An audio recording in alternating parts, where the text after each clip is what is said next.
And now, Bismillah ar-Rahman ar-Rahim.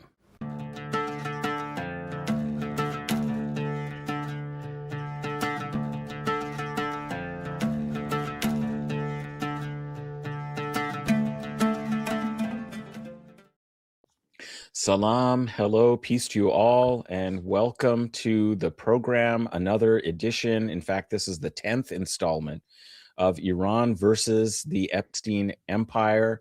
We've thought about rebranding it, Axis of Resistance versus the Epstein Empire, or Axis of Resistance against the Axis of Epstein, and there are lots of permutations, but what we're here to discuss is day 38 we are in of the Ramadan war, and many developments have been taking place, but many things also remain structurally the same. And so we're going to be trying to analyze and put forward our understanding of what's happening. I welcome you all in the chat. Please like, share, and subscribe. You can give a like. It's really easy. Boost it on the algorithm.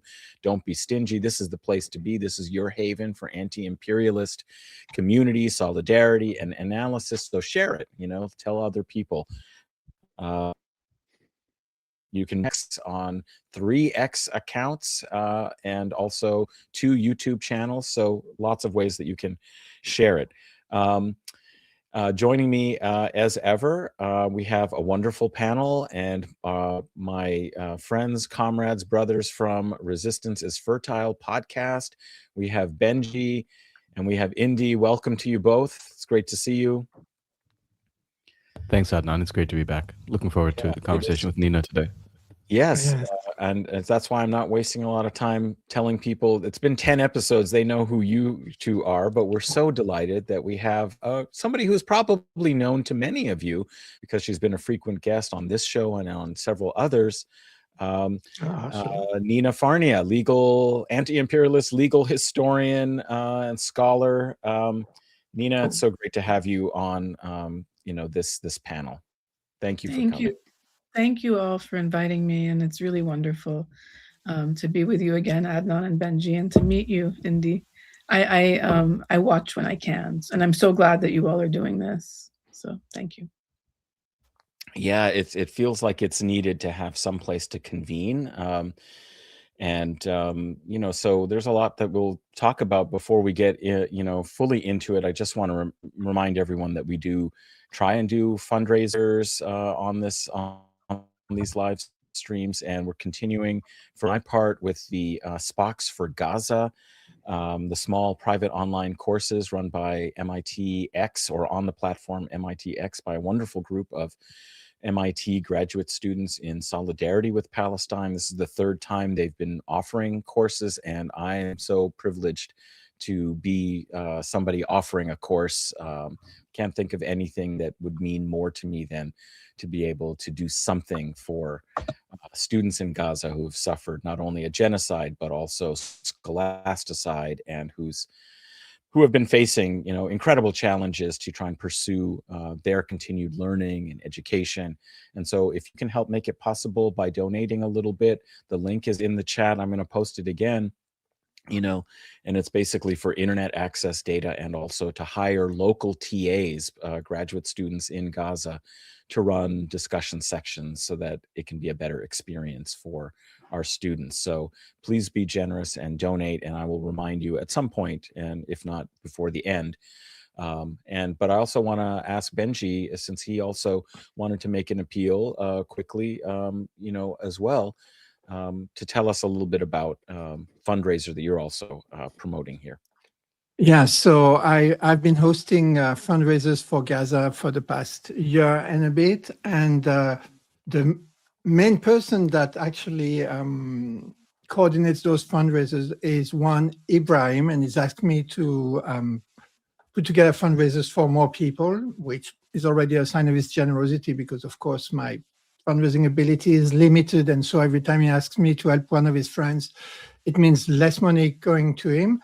And I think it was it Friday or Saturday, there was this horrible bombing in Saladin Street in Gaza, and that was right next to where his family tent was pitched. And so shrapnel flew through the tent, barely, missed his children by barely inches.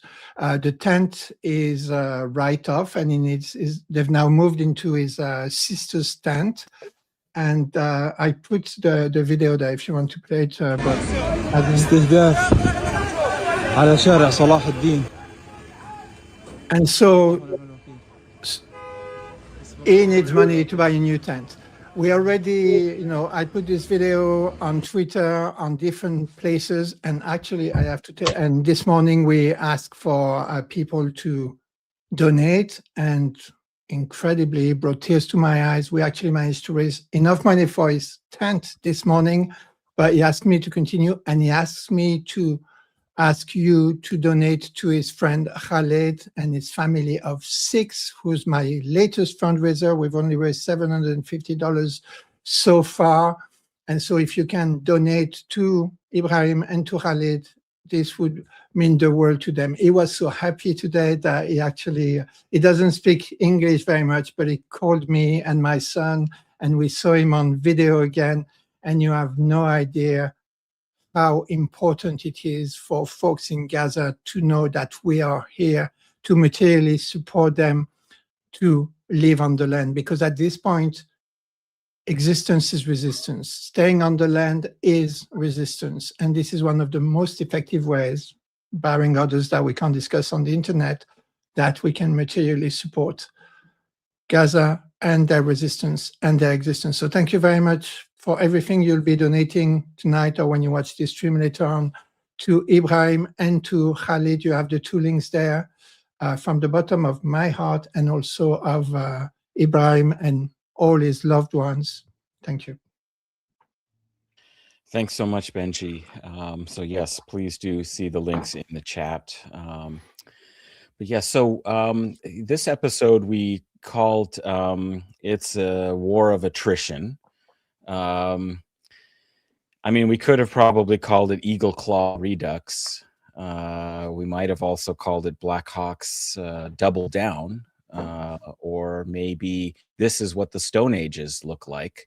So there's been just so many kind of memorable, bizarre statements by Donald Trump, including his desperate sounding, almost insane, unhinged tweet over Easter, where we've even got him now praising Allah. So, it's really getting into his brain here, I mean, so at any rate, I wondered, given the kind of important point that we are in day 38, no end in sight, and yet there are clearly also this timetable is proving rather frustrating. The pain that it's causing, the difficulties economically, geopolitically for the United States.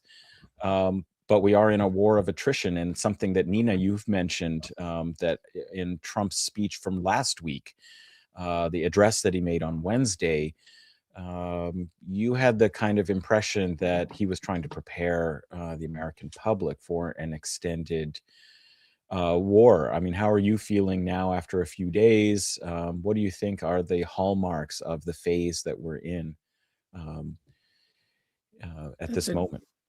That's a great way to start, Adnan. So what I said, we recorded an episode of Guerrilla History Podcast last week. And what I said was that when Trump said in his speech that he recalled history, and he said, look, he noted that, the American public is frustrated. I think he was talking primarily to his own MAGA base. He said, look, we were in World War I for, a year and some change. We were in World War II for 3 years and some change. Korea, 3 years and some change. Vietnam, 19 years. Iraq, 8 years, though Iraq is actually longer. And as you noted, Adnan, he left out Afghanistan. And then he said, we've only been in this war against Iran for 30 some days. And that, in general, that kind of language is unusual for Trump, right? We don't generally hear that kind of historical language from this administration unless they are signaling something and preparing for something. The last time that we heard that language, that kind of sophisticated language, was actually from Rubio at the Munich conference. And it was very clear that the administration at that point was signaling something, and they were signaling the war on Iran. They were mobilizing, they were attempting to mobilize the Europeans for the war on Iran. So my sense is that we are not anywhere near a conclusion to this war. And this was, we actually recorded our show before, was it before the aircraft went down on Thursday? Yes, that's it was, right? Yeah. I mean, I didn't know about it if it was after. We didn't know about it. And so, you know, there were 2 aircraft struck on Thursday, I believe. Then there was the sort of purging of the generals, right? That occurred shortly after that. And then we had the events from Saturday night, which were called a rescue operation. But a rescue operation with like 100 aircraft and at least, I mean, I think that was hundreds of special forces at least. And what looks, and according to the Iranians, the downing of 12 aircraft. They downed 12 aircraft on Saturday night, you know, US time. So, or was it? Yeah. So I don't think that was a rescue operation, whatever that was. There are questions all over the media about whether or not the pilots were even rescued. The location of that operation is suspicious, especially compared to the downing of the aircraft from Thursday night. There was massive I have friends in Isfahan. My family's from the north, so I don't have family in Isfahan, but I have friends there, and they texted last week and said the bombing is very, very bad. And usually we know from experience, even if, you know, one is not a military analyst, that when the US does carpet bombing of a particular location, they're preparing the ground for some sort of operation, usually a special forces operation. And that appears to be what was happening last week when they carpet bombed Isfahan. And also, for those who don't know, Isfahan is one of the great cities of world history. I mean, there's like beautiful, beautiful architecture and infrastructure that's ancient, and you know, anyways. So this operation happened on Saturday, and it looks like, and the Iranians are saying, that they believe the intent of the operation was to take the enriched uranium, or access in the enriched uranium that they believe is in Isfahan, based on the statements of Rafael Grossi, who has been outed as a Mossad operative / aspiring UN Secretary General. I'm sorry, I shouldn't laugh, but it's just so horrific. And so at this point, you know, I'll be honest with you, I was teaching today, and I was just telling everybody, I was teaching today in grading, so I don't know what the latest information is about what exactly happened over the weekend. But I do know that there appears to be consensus on social media, and that the Iranians are saying this was not a rescue operation. That's the latest news that I have. Yeah, I think you're up to date, and you actually brought us more up to date. Yeah, so the location of it makes no sense for the cover story they're using. They could have just, if it's a rescue, it would have made more sense to run people out of Kuwait or someplace where they actually like had stable basing. You don't need to set up another airbase coincidentally near a nuclear site to attract this unnamed colonel who for some reason is a weapons system operator. Even the rank doesn't make sense. There's no name released. It just seems like what I think happened is I think Trump has no military experience, right? So his only military experience really is watching movies. And this is the plot of a lot of movies. Some country that isn't us has nukes, and we need to send in a special team to get it. And all the higher ups are saying, no, don't do it. But then Tom Cruise, or the hero, Trump in this case, says, no, we're just going to do it based on, balls and Americanism. And then you go in and you somehow make it at the end of the day. Except that doesn't really work in the real world. And then if you look at all the news leading up to this, I think it gets lost in the daily news cycle. But, there was a plan delivered to Trump. It was reported on April 1st for some sort of extraction and of nuclear material and the building of a runway. And then there were firings that came after that, because it's obviously not a great plan. And then this action happened. And you spoke about the carpet bombing of Isfahan. So there's some satellite imagery that shows they're basically bombing some of the access roads. I don't know the provenance of the imagery that well, but they're bombing sort of the access roads to prevent basically reinforcements coming in to defend Isfahan. And then you have this happen. And but just the credulousness of the U.S. media. The New York Times ran a piece, which I only read for research because I don't touch that shit. But they ran a piece where it's reported from Washington, even though, Dimitri Laskaris, like there's journalists in Iran, or you could just even be in Kuwait, but it's reported from Washington, and the only source is military officials. And they're not even sort of editing whatever the CIA and the US military says. There's just internal contradictions. Like it says the special forces fired, but there's no firefight, so nobody's firing back. You can't admit that Iranians have agency ever. Then they say that this airman ejected, which itself is a traumatic event, and then he climbs a 7,000-foot mountain and hides in a crevice. So I don't know what crevice of the CIA they pull that story out of, but that's what they're running with. And then even people on social media are like, wow, this shows you that you should, do your physical training. And it's like, no, this is a nonsense cover story. Like, you guys just took a huge loss. Yeah. Which is another indication that this isn't going to stop. I mean, they're lying so much. There's so many psyops. And the Iranians are very clear. I forgot to mention that the Iranians have been saying their line has not changed, that we are in this until there is not a single person or leader who thinks they can attack us again. They have had it. They have had it. They have said we have been dealing with this not since 1979, since 1953. That is what they're saying. And we are done. We are done. So nobody wants this to end.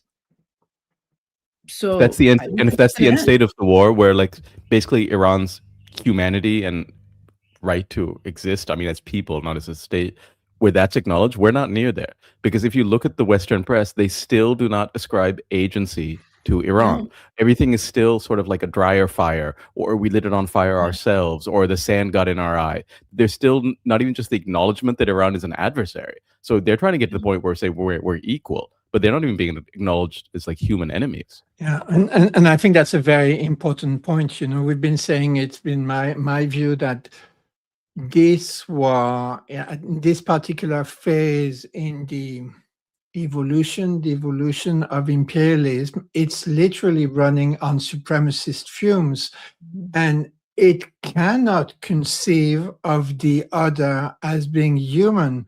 And with this clown in the White House, you get this situation where at the press conference today, he was actually giving it away. He was saying everybody in the place was shooting at our things. He said we had hundreds of people. Oh, it's a secret. Oh, I can't tell a secret, but it was hundreds of soldiers in Iran.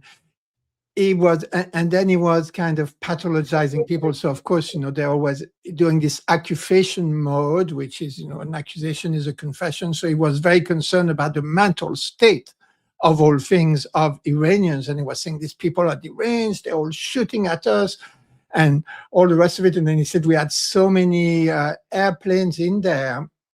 And this guy can't stop himself from saying it. Like he has, what we in psychology we call this duper's delight, which you see in very advanced malignant narcissists or psychopaths. They enjoy so much duping people that they will do it to your face, right? And this is really what Trump is doing. And so he's basically telling us this was not normal operation. And then there are all sorts of signs that it wasn't normal operation. There is this identification for this Israeli woman who was an Elbit person, like I don't weapons understand. I saw that. specialist. Everything is very weird. I mean, like, and we won't know. And you know, the best way to get information is to watch those Lego videos. Not all of them, but those by our brothers and sisters at Explosive Media. And basically, you know, my best guess, and it doesn't really matter what it is at the end of the day, my best guess is he wanted to do a big splash and say, I extracted some nuclear stuff out of there, whether he did or not, because, you know, they're never showing us anything, who the people and everything, they've just disappeared in their own narrative. But at the same time, Iran is winning the narrative war everywhere. You know, people are seeing it. The meme game of the Iranian embassies is next level. They must have meme underground meme cities, basically, you know, that are absolutely out of reach of any narrative weapon that the empire could ever think of, because most of the empire's weapons are, you know, somewhere out in the narrative weapons are somewhere out in the desert.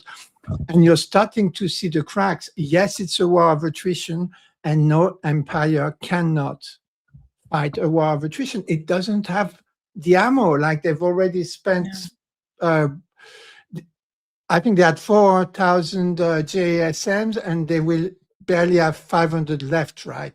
And they are taking it out of every single place on earth that they've been threatening with those things for decades. And there was something in the end, NYT, you can see the link there. For the first time, you see this thing in the NYT that says, this war has turned Iran into a major power. And part of it is they realize it, and also part of it is they can't, you know, they have no reverse gears. Those neocons have no reverse gears. So if you say Iran is a major power, then it has to be majorly confronted also. That's the flip side of it, right? They're not telling you this to go, oh my God, they're a major power, we should go home. No, they're a major power, we should double down and triple down. And this is the logic of it. And they will not stop. I am absolutely convinced of this. They will not stop until they're put out of our misery.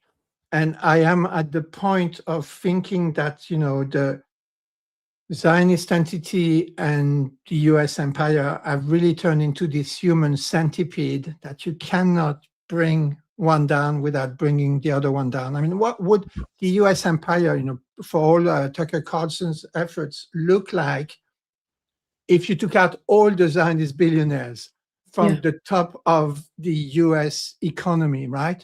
If you took out all the Zionist lawmakers, if you took out all the Zionist university presidents, if you took out all the Zionist doctors, all the Zionist lawyers, all the Zionist everything, there wouldn't be anything else left in the US. In 5 minutes, you know, First Nations could get land back.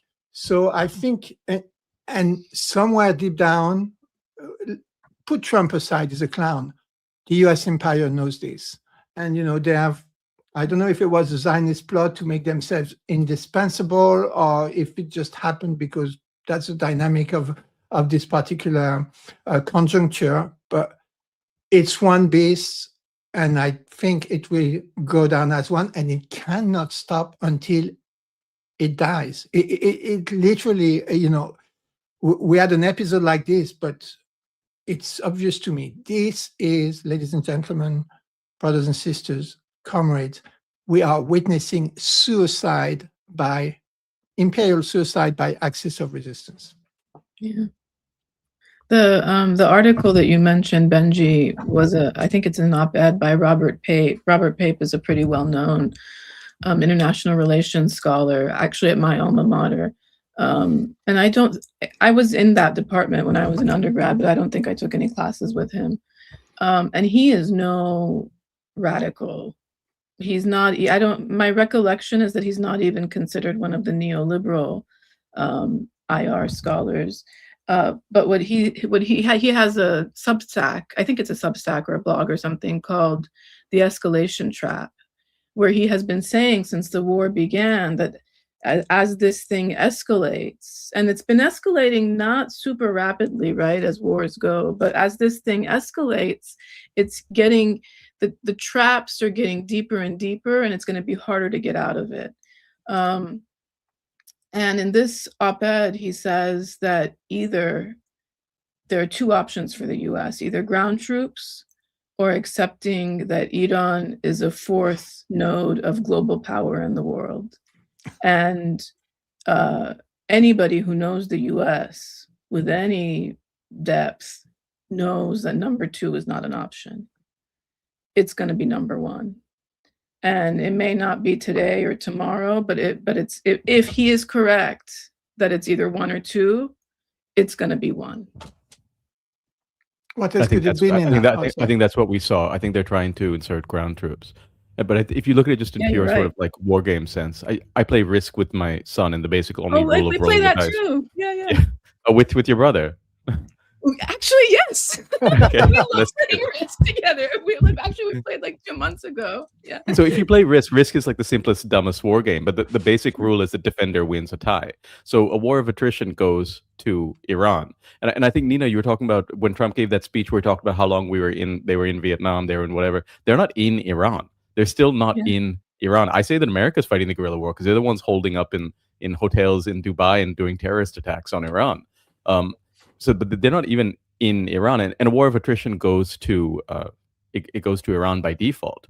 But this isn't even the conventional guerrilla war. I think Bikram Gill makes a good distinction here. He said this isn't like an anti-colonial war because Iran is not colonized. This is an anti-imperial war because they're fighting the empire directly and they're pushing them backwards. And like I play Axis and Allies with my cousins, and Axis and Allies, it's all about supply lines. Even if you have an aircraft carrier, your plane can only go, say, 4 steps, and then it has to return. And Iran is methodically exploiting those supply lines. You can see from what's happened with that catastrophe in Isfahan, their supply lines are so stretched that they had to abandon their. They had 4 light helicopters, 2 Apaches, and 2 C-130s. That's about, I don't know, hundreds of millions worth of military equipment, which is not replaceable without China's permission and help. And they had to it was either shot down or abandoned, like goal or own goal. It's still a goal. They lost that stuff. And I give Iran credit for that because Iran has strategically stretched their supply line so much that they're having to do cockamamie stuff like this. Because what I'm saying now is their supply lines are effectively stretched back to England because that's where the B-2 and those other bombers, that's the only safe sort of landing spot they have. And that's nowhere near Iran and certainly further than from where they started. Yeah. And also they're being stretched thin by the Lebanese resistance, by Hezbollah, and by the PMF in Iraq, and then also the Yemenis. Though the Yemenis haven't even like entered in full force yet, right? So and there are clear statements being made that the fronts are being treated in a unified way. So that's another indication that it's a war of attrition, definitely, and that it's not going to end soon.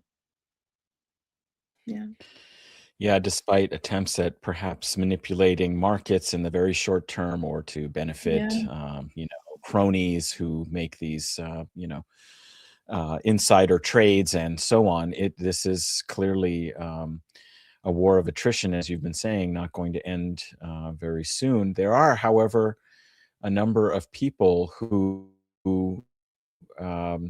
seem to want to try and broker some kind of an end. So you have, for example, Turkey, Pakistan, and Egypt kind of collaborating on being some sort of mediators. Even more significant, well, it's not more significant, but more telling and interesting. And I just knew that I had to get your view on this one, Nina. The most reviled person in Iran now is former Foreign Minister Javad Zarif for publishing a kind of surrender call, basically that, Iran should take a deal now while he acknowledges that it has an upper hand in certain respects. And, but, God forbid, what Indi was just saying, that it be both a kind of anti-colonial war in terms of decolonizing U.S. presence in West Asia, even though Iran itself is not colonized, but like the region is still under a certain kind of colonial and imperial control, and anti-imperial in the sense that it's confronting directly the kind of lines through which empire has a hold over not only this region but the world system. That there's somehow that it makes sense somehow for Iran to accept a deal so that basically the old world order can continue. I mean, that seems to be a real fear, that there might be a change and you would have a world where the United States isn't the predominating power. And then what do? We spent our whole career, our whole life trying to figure out how we integrate into, finally become a normal country, let us back into the imperial system, and we have to just negotiate for favorable terms into it. So what happens if that is all crumbling? It seems very frightening to people with that particular view. So he publishes this article on foreign affairs, and that itself is already telling.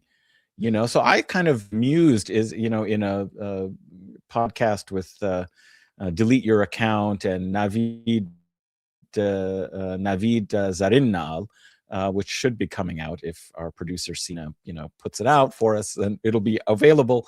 You can already listen to it on Kumar Salehi's Delete Your Account.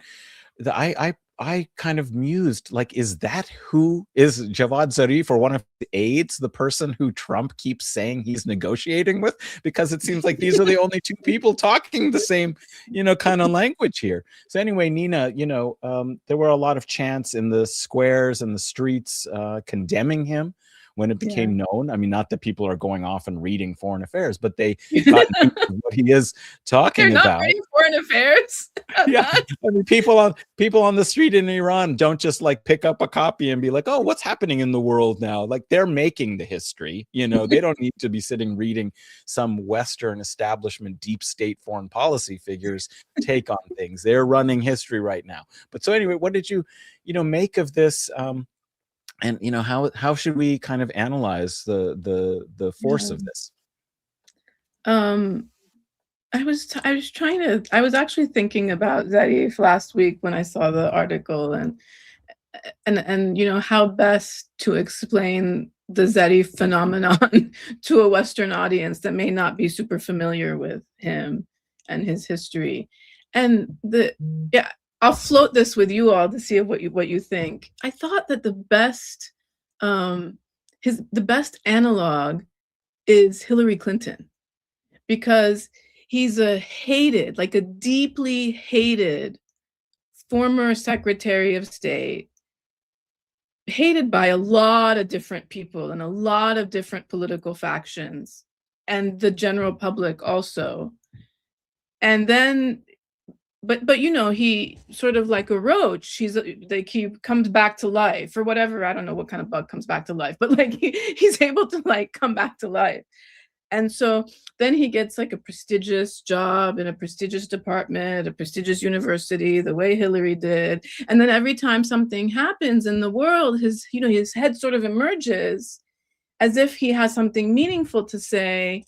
But it also seems like he's waving his hand to make sure everybody knows that he's still around. And you never really know what his motives are, but you know that he must have motives and they must be bad.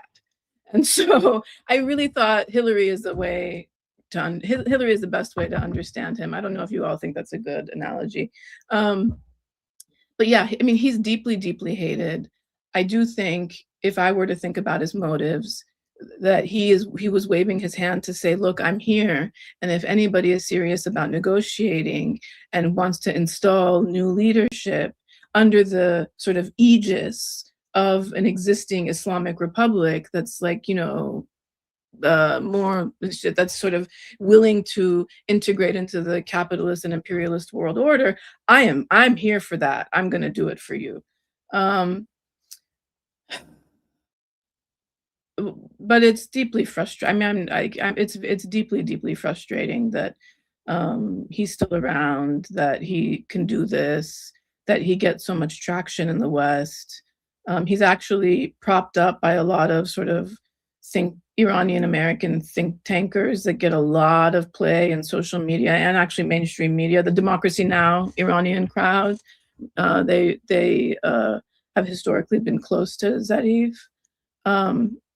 But also it's a reflection of the fact that Iran is an open society, right? Like the fact that Zarif can run around and do this during a war with enemy media means that Iran is actually a quite open society, especially relative to, imagine like if a former Trump administration official did this in Iran right now. I mean, that would not happen.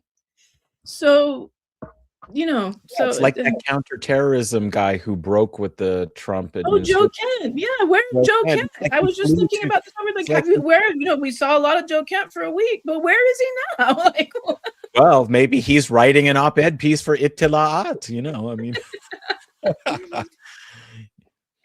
But I don't think Zarif could like walk on the streets the way that Iran's actual leadership does. And foreign affairs is funny. Yeah. Like Arafchi is surrounded. Go ahead. I'm sorry. Yeah. No. Yeah, Arafchi is out there like meme farming. It's like people are like, bro, like stay in the bunker. But these people can they can walk among their people. And like the Islamic Revolution has effectively been rebooted with a younger generation. It's a revolutionary movement again, because the revolution of kicking the colonizers out of the region wasn't finished in 1979. They have to like kick them out of the Persian Gulf. They have to kick them out of Saudi, every place they're still continuing to attack them from. And the foreign affairs is funny. I think it started as the Journal of International Race Relations. And then people are still, for some reason, signing up to be like junior partners in what we call the white empire. When, I mean, you talk about integrating to it, there's nothing to integrate with. If you try and integrate, then you get tariffed. There's no, so someone was saying that like the whole reformist position is discredited for generations. And I think we're nearing the point. So Nasrallah said, he was talking about Iran, actually, talking about how Hezbollah is not narrating creation. He said, we're counting on the day when the will of the people is manifest to all. And I think you can see, when you watch Iranian TV, they'll have people from the government speaking, but then they have 5 other panels with people in the streets protesting. It's really like the will of the people, I think, is apparent to all. Yeah. Yeah. And on the Guerrilla History show last week, my brother actually said it's time that we call this a people's war, because that's what this is. Yes. And I thought that was really apt because, yeah, go ahead, Adnan. Well, just apropos of that, let me show this image. And Benji sent it, and it's one I definitely wanted to, because it'll illustrate what you're talking about, I think. Share this tab. Okay. Is it up? No. Okay, here it is. Yeah. Oh, no, that's not the right one. Sorry. Okay. This one I love, though. This one is good, too. This is for later. Yeah, this little girl is fantastic. His daughter was like, go out up and like shoot the guy. Well, this is the thing, is that like, we have the Epstein Empire, where little girls are being abused and then they slaughter them in other countries. But some of the biggest heroes I've seen in the media, in these kind of street interviews or on Iranian TV, like you were saying, Indi, are little girls who are absolutely defiant. Okay. And this is stunning. What a contrast, they refuse to be victims. You may try to kill them, but they refuse to be victims. And I think that's a really, important point here. I wanted to show this one, though. Which was the pink missile, because this came originally from a very cute little girl being interviewed on the street, asked like, well, what would you like if you have a message for the IRGC, what would you like them to do? And she said, I would like them to send a pink missile, to Israel, and here they wrote, for the request of the Dochtere Bache Inqilabi, right? For the little revolutionary daughter or girl, we've done this, right? They took the trouble to paint a missile. They were watching, they paid attention, and that's what a people's war is they are reflecting that will of the people.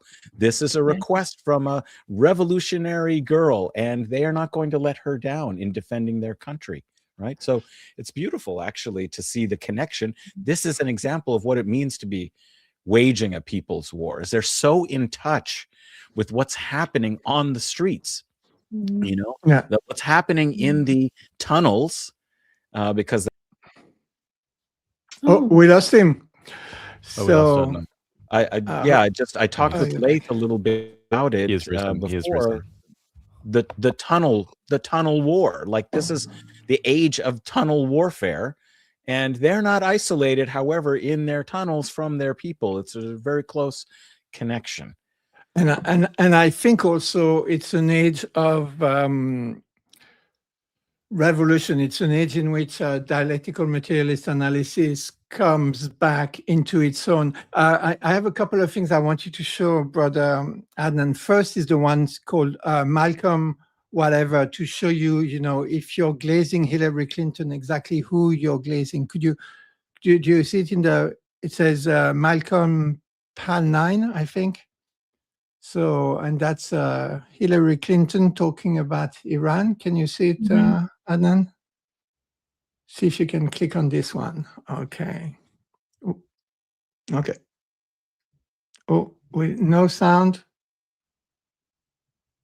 Can you turn it up? Turn the sound up or something? Yes, you're almost there. I want the Iranians to know that if I'm the president, big screen. attack Iran. Whatever stage of development they might be in their nuclear weapons program in the next 10 years, during which they might foolishly consider launching an attack on Israel, we would be able to totally obliterate them. That's a terrible thing to say, but those people who run Iran need to understand that, because that perhaps will deter them from doing something that would be reckless, foolish, and tragic. I want the Iranians to know. And it's very interesting because. Will attack Iran. Okay, go ahead. Whatever stage of development they might be in their nuclear weapons program. Can you turn off? 10 years, during which. Hillary, shut up. I am speaking. I'm going to go all Kamala. I am speaking, Hillary. Okay. And so we are really seeing this dialectical inversion, right? Hillary Clinton, what she's saying is really what the empire needed to be deterred to do something extremely stupid.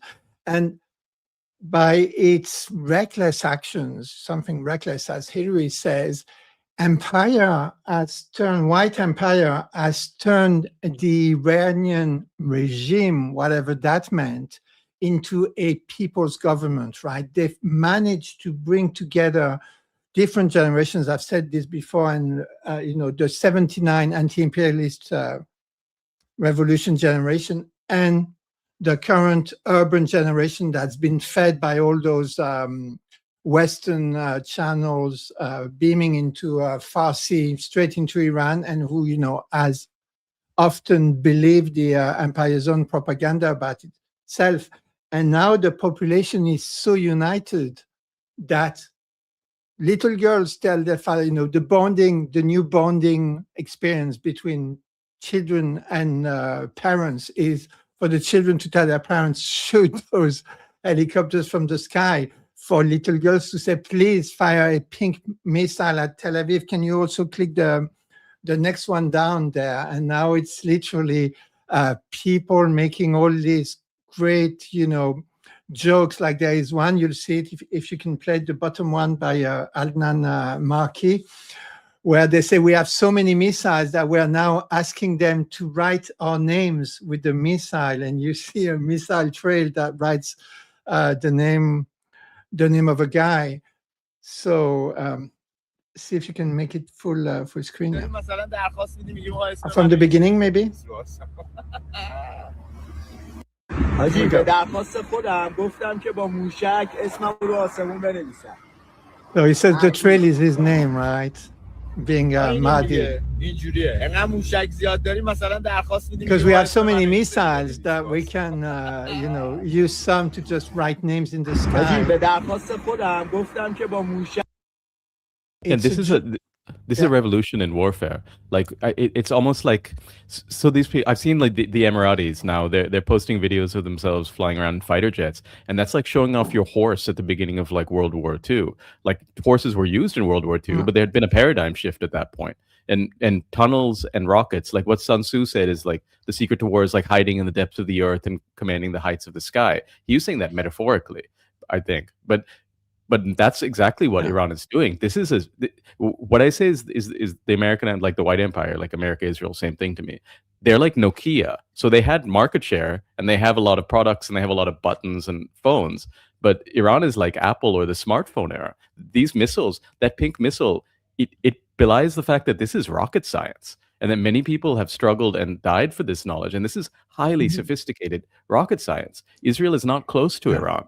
Like, even the Gulf states are highly protected, and they're beating this evil empire with math. Yeah, and I'll get my rambling and get to my actual point, which is, so we have this dialectical inversion. We have this change of subject and object. Now, Iran is the subject and white empire is the object, and the Zionist entity is the object. And if you look at their whining videos, you'll understand how deeply they are the object. But the subject is not the Iranian government. The subject isn't Zarif. The subject isn't the reformists. The subject isn't the hardliners, whatever, or the conservatives. The subject is the Iranian people. And this is why I'm saying we are this revolutionary, dialectical revolutionary inflection point, because I do not believe, and Nina, I'd love to have your opinion, your more informed than me opinion on this, that the Iranian government can stop at this point. Like what the foreign minister said today, we are not interested in a ceasefire, not because we're interested in war. We're not interested in a ceasefire because we cannot stop knowing you're going to come at us again. Our people will not stand for it. And if they stop, if Zarif takes over, he'll be on top of a pitchfork the next day, is what I believe would happen. What's your view of this, Nina? Yeah, no, they can't stop. They can't stop because, the way to think about it in the most simplistic terms is, if you go and you really, really hurt a bully, but not hurt him enough to keep him from hurting you again, then you're really, really screwed, because next time the bully's going to come back, the bully's going to rearm, and he's going to come back with his friends. And so Iran is very, very clear about this, that they're deep enough into this now that they cannot stop until their demands are met. And the key demands are the US and out of the region, the US and its proxies and everything that comes with it, right? Out of the region. So I don't think that Iran is about to capitulate. I don't believe that there are quote unquote ceasefire talks every Sunday night because everybody wants the markets to open, well. That's just Trump talking to his broker, being like, move this. Yeah. But I think what's important, this is really just, it feels like the beginning. And so there's still talk about like status quo ante, I think there's a lot of talk about, the kind of world that we were living in up until Al-Aqsa flood, and how can we get back to that, right? There has been very little discussion of the break that we're in and what's going to come next. And eventually that will happen. Eventually people will start to realize that this break is going to produce something entirely different. And that entirely different could mean that a country called the Islamic Republic is going to be one of the most powerful countries in the world. So what does that mean for a planet that came into being in this current form as a result of the Crusades? And Adnan, I can't talk about this anywhere near as well as you. Yeah, don't get him started on the Crusades. But Leif now took him back 6,000 years or something, right? But how this match? That the end point of this long and horrific and savage period is that an Islamic Republic could be one of the leading forces in the world. That's something that, even when people say they can imagine it, they're lying. They're lying, because that's going to radically transform everything about the lives that we lead. The race relations, the class relations, the religious relations, every governing structure in our lives right now will be fundamentally transformed as a result of Iran winning this war, as a result of Asia coming out as the #1 most powerful continent in the world, having destroyed the largest, most powerful empire in world history. No, I don't think any of us can truly understand what this means for the world. I can't So wait for it. the Can't wait for coffees it. have been prepared, Adnan, so you can take us back to the Crusades safely now. Everybody's no, got there. the the point's been made. We're in the era, and hopefully we are on what I would call the cusp of the 1291 moment, which is when the last of the Crusader states was ejected from the Levant, the Kingdom of Jerusalem, Akka, by the Mamluks. And, basically that was one pivot point for world history, because after that, they no longer had an enclave, where they could try and organize trade and gain access, as they kept trying to do, which was that they never declared their borders either. The Latin, like Israel, never declared its borders, and it continued to have ambitions to try and take over Egypt, to take over the rest of Syria. They invaded Damascus in the Second Crusade. They put galleys into the Red Sea and tried to connect up. Of course, the way it's usually framed is that they wanted to attack Mecca and Medina and, destroy the holy places of the Muslims. But it was also how to get access into the Indian Ocean trade, And so that's why they kept having all of these expansionist fantasies. The greater Crusader states is the greater Israel. And it's a very similar point. They were ejected by resistance, and as a result they decided, well, we've got to go westward around the Horn of Africa. We've got to go into the Atlantic, and basically the Atlantic world system, and this new phase in history where they took their Crusader colonial violence from the shores of the Eastern Mediterranean and spread it around the world. And that's the 500 years we've been living in. So we might be on a very important moment of change.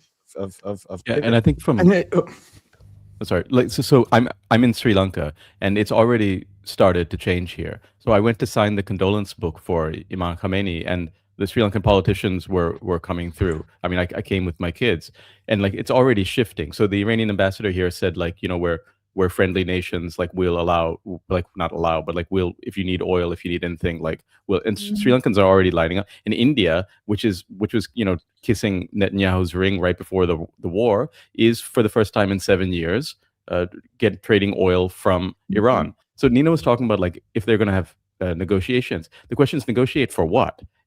Iranian oil is now trading above Brent, and I think it used to trade about $12 to $15 below. Now it's trading about $4 above. So Iran is if you talk about lifting sanctions, Iran has lifted the sanctions. Now the question is, when do you lift the sanctions on everybody else? And in terms of time to negotiate, the oil shock has already hit Sri Lanka, India, South Asia. Everybody's got in line with Iran. So that new world order in South Asia, we're already getting in order.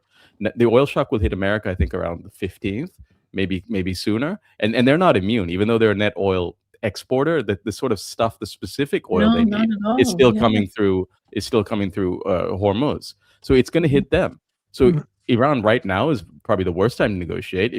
And also there's a Russian word for it. They're basically non-negotiable. They'll just blow up the negotiations. I think I call them the carbon crusaders. There's no talking to them. You start to kick them out. Yeah, and you said this will be same kind of inflection point as 1291 was, if I remember the date correctly. Well, a pivot point and an end a pivot point, kind of era.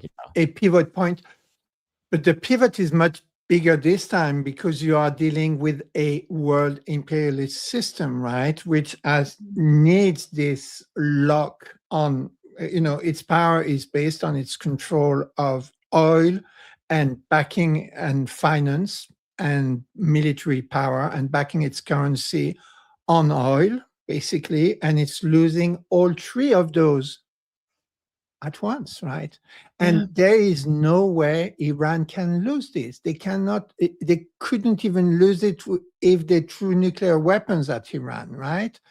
So what we are moving towards is a world that, and I totally agree with you, Nina, that is impossible to imagine.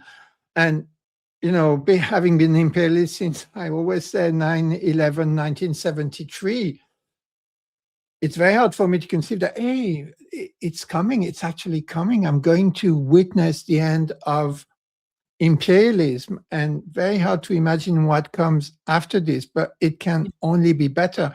And the empire can only double down in everything, in savagery. Did you see Danny Dimon, the Zionist entity representative at the United Nations of Zionism, right? Explaining that they have the legitimacy to target civilian targets in Iran. And Trump himself saying today, the Iranians are animals. That's why blowing up their bridges and power stations isn't a war crime, which at the presser, he said he could do all in 4 hours flat. And they can only get more and more demonic as they go on. And as they do this, they are losing increasingly power. And you have to remember that those guys literally theorized that they could create reality by narrative. This is why they've invested so much in controlling social media, right? But you can't control reality by narrative. There has to be some kind of a material basis behind it, but they kind of forgot because they're a bunch of Western idealists at the end of the day, philosophically speaking. And, material reality is coming back to bite them in the backside, which material reality includes the level of education of brown people as compared to this bunch of, I don't know if they're even educated idiots, because they spend all their studies and all their life after this planning their weekends on the island, right? So, it's not even a fair fight, and it's all crashing down. And we're talking about war of attrition. Yes, it's a war of attrition in the sense that it's the player that can take it for longer that will stay on course. But maybe the attrition will be shorter than we think, because they're firing on all cylinders, and they've fired most of their shots. They've blown most of their watts. They can't do market manipulation anymore. Now people take market advice from Khalibaf, right? They're running out of cruise missiles. They can't fly. It's literally the airplanes are like the French uniforms in red and blue at the beginning of World War I, right, where they started running on the fields of Flanders and getting machine gunned by the Germans. And it's exactly the same that's happening to those airframes flying over Iran. So what have they got left? And it's going to attrit much faster than we imagine. I mean, Russia, bless their heart, have been demilitarizing NATO and the US for the past 2.5 years. Even Gaza has been demilitarizing the West, eight Hiroshimas of exploding power on this minuscule place. They can't replenish it fast enough. And the Chinese are just going, what you need rare earth to do more of those advanced weapons. Wait a minute, you have to go and ask Office 34975 and fill in form this, and it takes about 3 years, and come back to us. On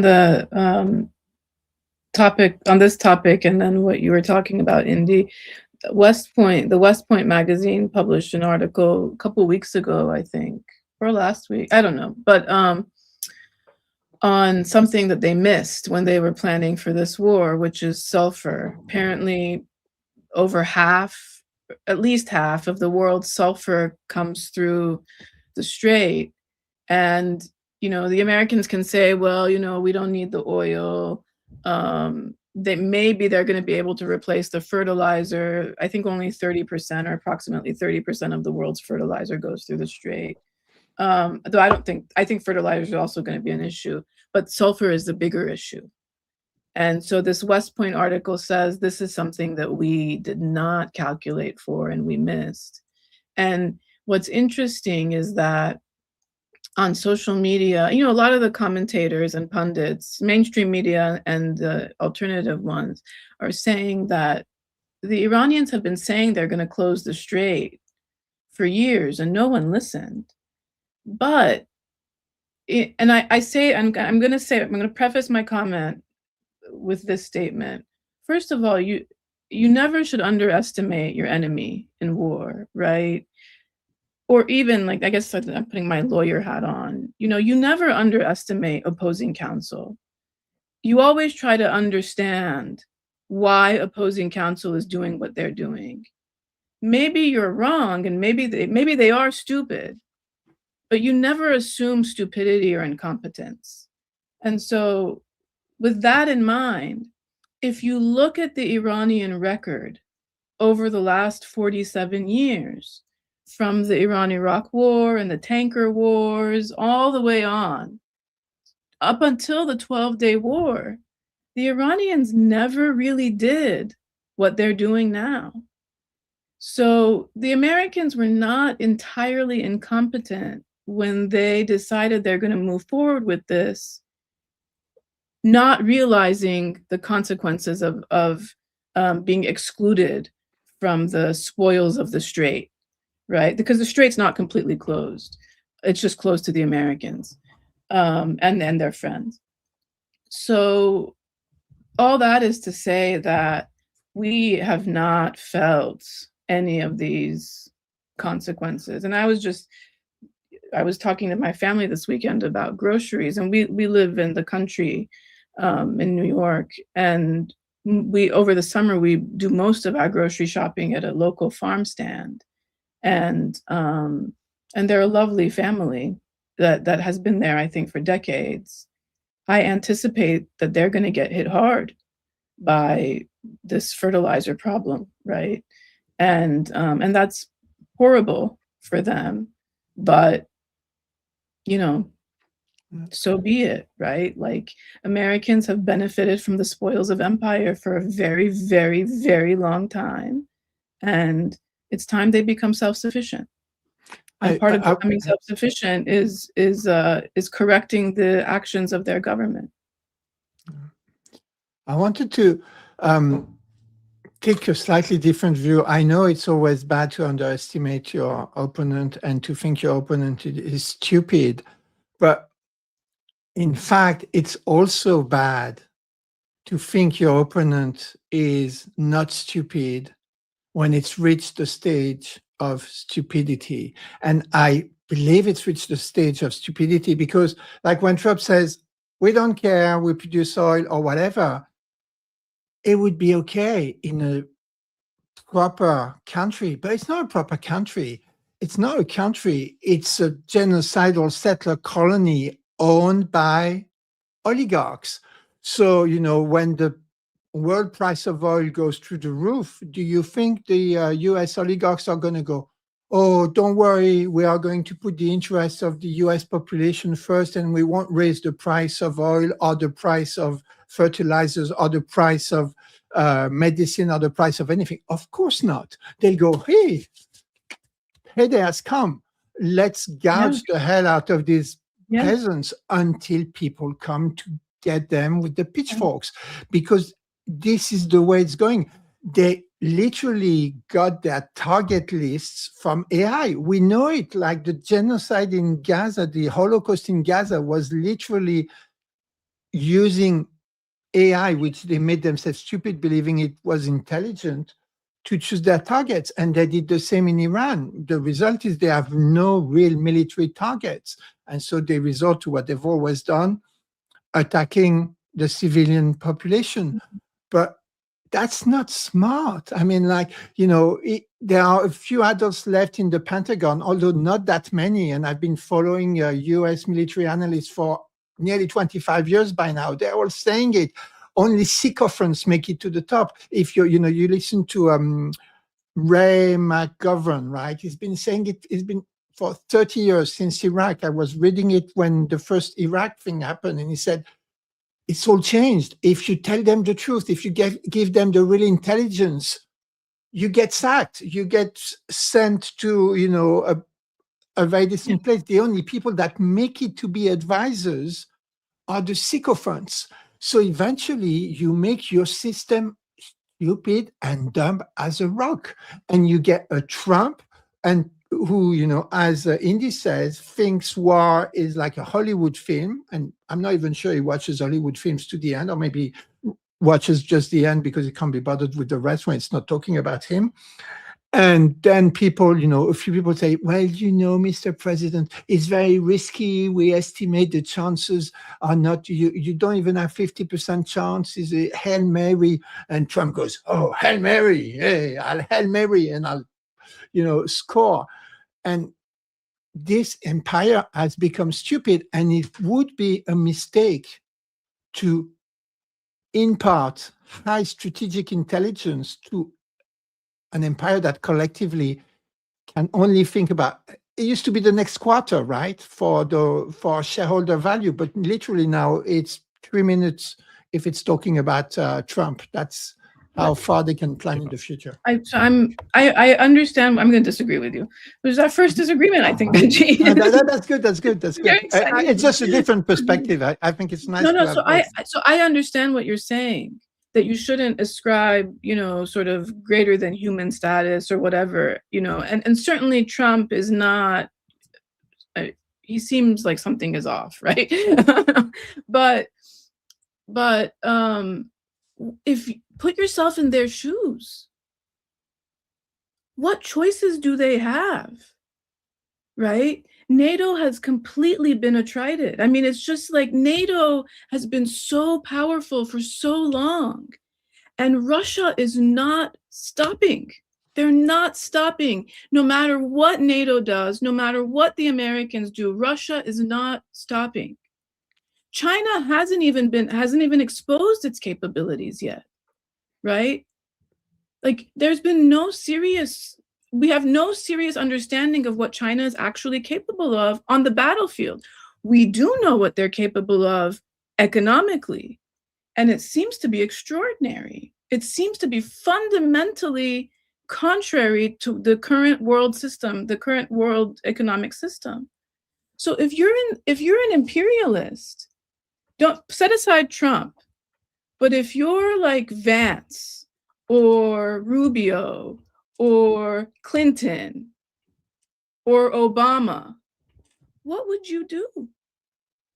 They don't have a lot of choices. They just don't.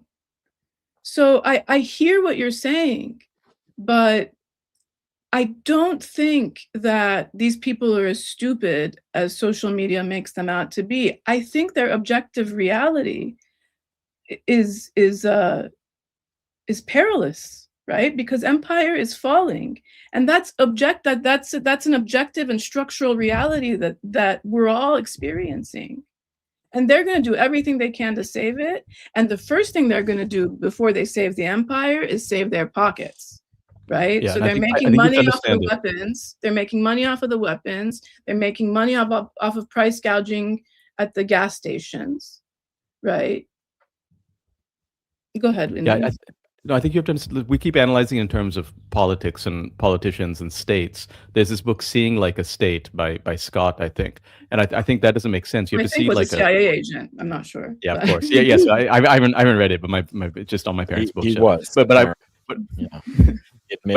mean, and I think that's a category area. You have to see like a corporate. Trump is not a politician. He's never even been dog catcher of New York. He's a businessman. And what's happening to America is like a classic private equity bust out. You take over, say, Toys R Us. You run up bills. It's also the same way the mafia operates. If you watch Goodfellas, you take over a company, in this case a country. You run up bills on the joint's credit. You get paid. The stuff never even gets delivered. It doesn't matter. You get paid no matter what. And then when it all goes to hell, you light a match and you just collect the insurance money. And if you look at the class structure of the people running it, these aren't old-fashioned industrialists who built things and built libraries and so on. These are sort of day traders and hustlers and real estate guys and crypto bros and like private equity guys. And so they're making money on the volatility. So if you analyze it as a business, then, I mean, Richard Medhurst talks about this, but America hasn't lost any wars in that sense because they've always made money. And I call what's happening now, I call it a fire sale. So they're dumping the artillery and the cheap stuff in Ukraine. They dumped the JDOMs on Gaza, the gravity bombs, and now they're unloading the good stuff: the F-35s, the Sentry planes, the radars. It's a fire sale of the military-industrial complex, and you can see this happen in business, right? The cash flow can go up while the assets are going down, and that's what they're doing. Yeah, and that's also what will bring them down. You know, this is why we talk about internal contradictions of the system, because they are doing the only thing they can do. And as you say very rightly, Nina, I'm not even sure we disagree anymore. We have to find a way to disagree. They are looking after number one first, making money out of it. And by making money out of it, by doing the fire sale, well, soon they'll have nothing left. They'll be sitting on the pile of inflated cash, which will crumble because they won't physically, materially, militarily control the one thing they need to control in order for this Ponzi scheme to carry on a little bit longer. So we are at the point of inflection, and I don't personally think it's Trump. Like, I think the system itself has come to the point where first it produces this kind of elites, and their best minds, instead of going into missile productions, go into maximizing shareholder value, into derivatives, into financial instruments that are so complex nobody really understands them. But at the end of the day, they're just narrative. They're just being bets about what could maybe happen in the future and trying to model very complex dynamic systems about what people are going to think in the future. But when you have such a dialectical inversion of everything, when the subject becomes the object, your derivatives world is like you suddenly change the whole weather system. Your forecasting system to forecast the weather just collapses. It doesn't forecast anything anymore. And I believe we are nearing that point. Yeah, so call me old-fashioned. Even if you want to buy stuff from the US, like Australia has an order for submarines, they won't deliver it. Like you're buying right now they're not delivering things that won't exist. Like the Gulf states are asking for, Adnan, I added a video from Goodfellas. It's 1 minute, but I think it actually explains the geopolitical. God bless you, Paulie. I appreciate it. God bless you. Always been fair with me. All right. Now the guy's got Paulie as a partner. Any problems, he goes to Paulie. Trouble So this with is like the bill, Gulf he states. can go That's to the Paulie. restaurant. They Trouble gave with the cops, deliveries, Tommy, he can call Paulie. But now the guy's got to come up with Paulie's money every week, no matter what. Business bad? Fuck you, pay me. Oh, you had a fire? Fuck you, pay me. Place got hit by lightning, huh? Fuck you, pay me. What if I get one of those TVs? Nah, I'll be stuck. You've been breaking your heart. Also, Paulie could do anything, especially run up bills on the joint's credit. And why not? Nobody's gonna pay for it anyway. And as soon as the deliveries are made in the front door, you move the stuff out the back and sell it at a discount. You take a $200 case of booze and you sell it for $100. Doesn't matter, it's all profit. And then finally, when there's nothing left, Fucking shame. and you can't borrow another buck from the bank or buy another case of booze, you bust the joint out. You light a match. Reaching anything? You look like you're decorating a Christmas tree, you fucking prick. You don't know what you're doing. I've forgotten how many F-bombs there are in this. Sorry. It's almost like Trump's Twitter timeline, right? Yeah, it's like that. Yeah. That's why. Yeah, but this is what Trump does. Trump is like a New York. So the Trump Tower, that's just like a money laundry, right? He's tight with all the mafia guys, all like Russian mob, Jewish mob, like every mob. Like this is how he operates. Absolutely. I mean, that's kind of, how the U.S. Protection racket in the Gulf was working. I mean, just as you were saying, Indi, this is the Gulf. I mean, this is exactly, the U.S. was running a kind of mafia scheme, and it was recycling all of the profits of the petrodollar into its own, banks and so on. And that inflated the, value of the dollar and helped pay off or cover U.S. debt, since they bought all these bonds of U.S. Treasury bonds and so on. And so it's this kind of like virtuous circle that's so unvirtuous, right? That's actually, it's not actually, it's the exact opposite. It's the corrupt circle. You know, and maybe, you know, the music is about to stop. I mean, I think that's really where the empire is very vulnerable. This has been floating like the U.S. You know, government spending and U.S. economy since the 1970s, mid 1970s, when they came up with this kind of Ponzi sort of scheme. So I think that that's one of the real dangers, where maybe what Benji was saying before about maybe the war, it's a war of attrition, but that doesn't mean it has to necessarily last that long, because at some point, these consequences are going to be very important and destructive of the imperial system, which has been kind of limping along in various ways through extreme violence, right? You know, as somebody said, even the military industrial complex, can't remember, was maybe called me old-fashioned V2 in the chat, who said, like, why would you buy US weaponry right now? You know, like, I would be investing in like smart engineers who, you know, can figure out actual solutions to problems, you know, in places like Iran, you know, where they have limitations. They figure out, what do you do? Know your enemy, best kind of point of emphasis for success, right? Like they find where, and this is what I was talking with Laith about, you know, the tunnel, you know, the tunnel warfare. I mean, we saw it in the Gaza, you know, in Gaza, we've seen it in southern Lebanon, and now we're seeing it on a much more massive industrial and fully invested scale of a state and sovereign state, really figuring out, you know, how it can resist the empire by building tunnels, you know, cities, missile cities, you know, being completely impervious to the surveillance, like electronic surveillance, that's all completely closed off in this underground kind of world. So, you know, we'll see where, you know, where it goes. You know, you had mentioned before about some of the economic consequences. Another one that people have started talking about earlier this last month was also helium, because apparently Qatar produces like a huge amount, third of the world supply, and a lot of the Asian manufacturing societies like Korea gets 55% of its helium, and this is really important in electronics, integrated circuits, and chips. And we know that's one of the key systems, you know, who can produce these chips, what kinds, for you know, all of the high tech, you know, industry. That's Colin said life's a gas in the comments. Yes, you know, and yeah. And there was Pete Hegseth, by the way, reopened the strait at his press conference today by passing gas. Anyway, I think. Wait, is that true? Because sometimes I can't tell what's true anymore. It doesn't really matter, and I'll tell you why in a minute. So they deindustrialize because that maximizes shareholder value, and they cannot reindustrialize anymore.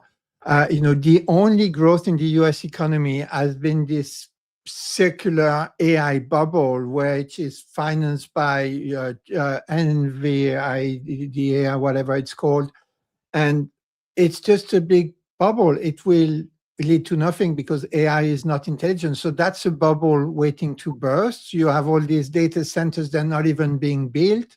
They're being, you know, even the RAM thing, they you know, put some, Sam Altman put some conditional offer on the RAM, and these RAM companies stop producing RAM for personal computers. And then Altman said, well, now there's a new process. We don't need so much RAM anymore.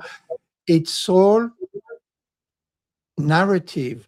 And they couldn't, like, they don't have the engineers to build weapons. You know, the US weapons industry, missile industry, is a bunch of little boutique workshops spread all over the US so that you can get pork for every single senator in Congress, they're simply not able to do it. When they try to bring back cheap manufacturing in the US, the Taiwanese couldn't do it because you cannot find the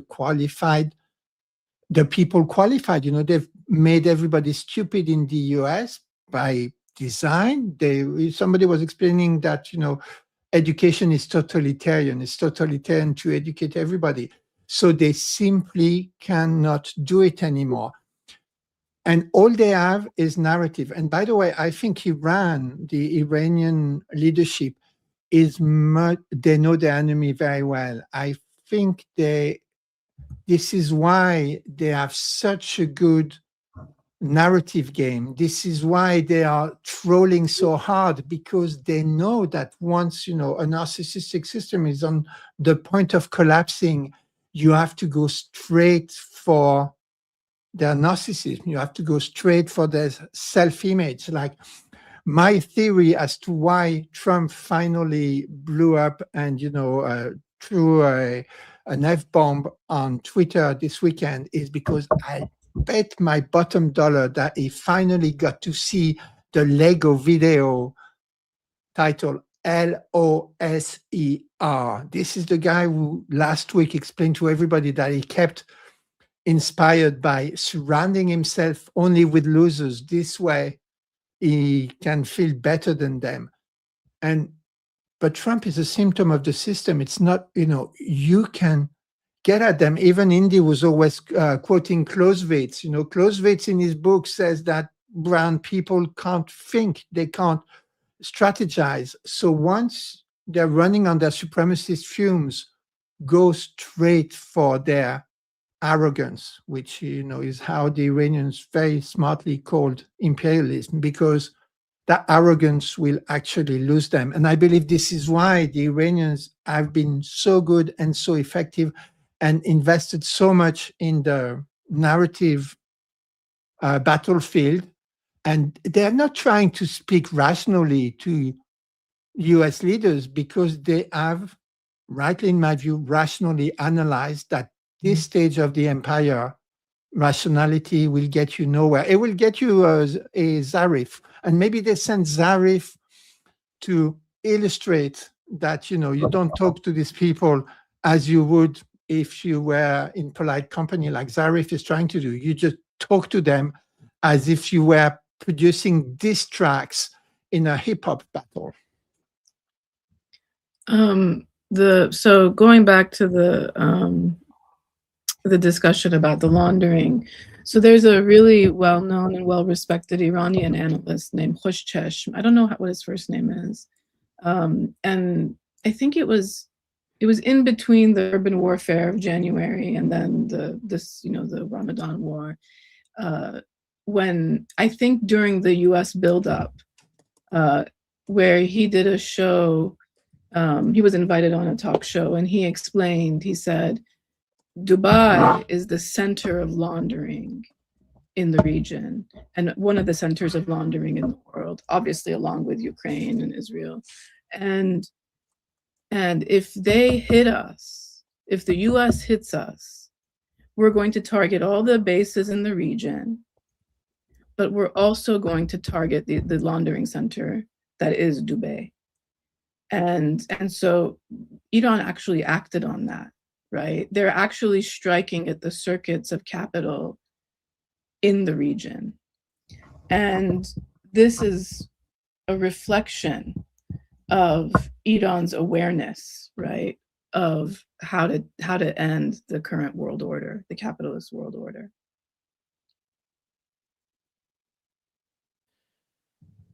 Yeah, absolutely.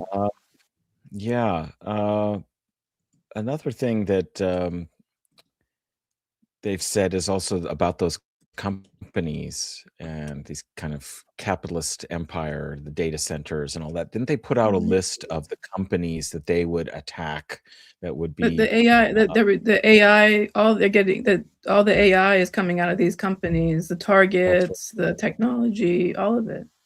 It was like Amazon, it's BDS Oracle. BDS with a bullet is what I call it. Yeah. Yeah, Right, what right. do you call it, Indy? BDS with a bullet. Oh, yeah. Yeah. So they put Palantir, Amazon, Google, Mhm.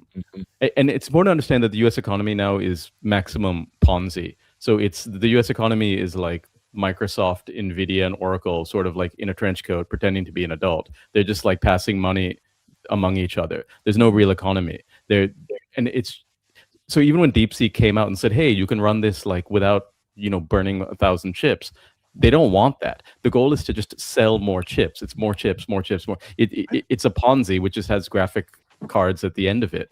And without helium and without the dumb money from the Gulf and all over, that falls apart. And that is the U.S. economy, which I think Iran understands very clearly.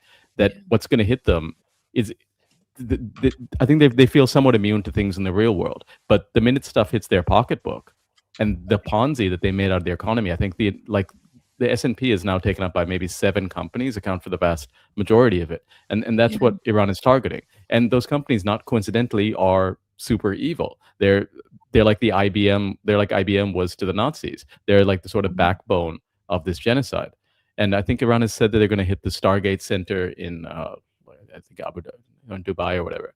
And yeah, and Nina, you're right that like Dubai and those Emirates are the sort of center of it. In Sri Lanka, we experienced it on the other end. So our laundry lady, her husband just died, and we went to the funeral, it's a different class entirely, and it's in a different neighborhood. And her daughters had come down from the UAE, so they don't have their passports, right? So I think they had to go. Yeah, they were in Sharjah. They had to like go to Abu Dhabi to get their passport because our people are passport slaves there. And then so Etihad is still flying flights out, and they came back. But did they set up this like sort of mini slave state where like a lot of Indian brown labor comes in, we provide the labor, and then they just launder the money through there. But that whole sort of nexus of imperialism, I mean, it's going to be bad for us in the short term, but that nexus of imperialism is shutting down. Yeah. The brown people you're talking about it's a huge percentage of the population. The majority, I think. It's a majority, yeah. We're a majority, yeah. Well, somebody wrote, I think it may have been Richard Bullitt, who's a historian of medieval, as it happens, wrote a novel, at least one novel, about a kind of like revolution that happens in a Gulf state with the workers from South Asia and all other parts of the world kind of taking over. It's sort of like a kind of sci-fi sort of Gulf revolution novel. And that's actually maybe not so crazy. I mean, in some ways, that would be workers' republics. They built these places, and they've been treated so horribly. Like, if there's any justice and there's any future for those little statelets that are colonial constructs meant just to sequester the resources, the fossil fuel resources of the whole region, to prevent them from being used for development and enhancement of social life and the standard of living for the whole region. They've been sequestered. That would be like a fitting end. But what's interesting about all these companies is, just as you're saying, they're really these evil companies. And you know what? Nobody is going to shed a tear. People hate and detest these companies. They see them as oppressors of themselves, even if they don't know about all of the ways in which they've been implicated in the Gaza genocide and so on. They just feel that it's a very oppressive extraction model. And I think there's very little sympathy. And the other very interesting thing about this moment in history is, while we haven't seen the full consequences, yes, gas is gone up, but we haven't seen the full economic consequence. Excuse me, the full economic consequences, and we've been talking a little bit about what might be on the horizon. What's interesting is that people are not blaming Iran. Okay, so whatever resentment is going to come out, I have not heard people saying, "Oh, isn't it terrible against Iran?" Like the Iran war, yes, but it seems everybody knows and understands this was an imperialist war of choice for whatever motivations, for whatever strategic objectives. It's not our war. It's not the people's war. It's nobody wanted this war. And if there are consequences economically for it, it's not Iran's fault for defending itself and using what leverage it has to try and prevent this insanity from continuing. And I think that's a very important and interesting fact, that people are not, it's not being, you know, successful to use it as a way to demonize Iran. Like, they've invested in, excuse me, the demonization for 47 years.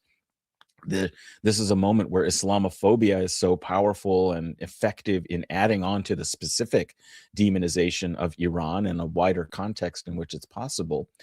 But interestingly, Iran's conduct in this war, its ability to articulate its side, its view, its rational behavior, its, you know, trolling, you know, all of that, all of the Psy war, the information war, they have gotten their case out there, and it is kind of undoing a lot of that Islamophobia, that racism, that 47 years of demonizing Iran. People are seeing instead, this is a society, and we should probably play that video of, you know, the tribal, father who shot at these helicopters, and his, the other young revolutionary girl, from this week, who has made a splash.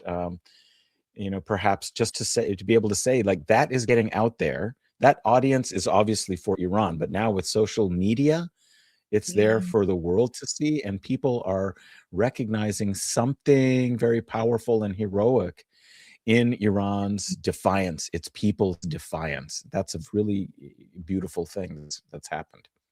And maybe that's the last thing I'll say, because we're coming to the end, but 2 points that I believe are super important. When you look at the propaganda war and you go back to, atrocity propaganda started really with First World War, right? Where they said the Germans were bayoneting Belgian babies or whatever. And then you had also war propaganda in World War II and in all the genocidal wars of empire after this. But that war propaganda was always, we are the strongest and they are beasts. No, we are the strongest and they are beasts. And there is something totally different going on today. Like, the US has gone full beast mode. It's propaganda. They're using social media. They're using AI. They're using memes to basically do an even more Nazi version of Nazi propaganda, right? It's like they've cubed the Naziness of Nazi propaganda. But on the other side, that's not at all what Iran are doing. Iran are not doing, the game that Orientalists used to accuse Arabs of doing, against the Zionists, of talking this very big game. And they're not doing this at all. They're standing up for humanity, and they're making all these sly little remarks. And look, you're not who you think you are. We know exactly who you are.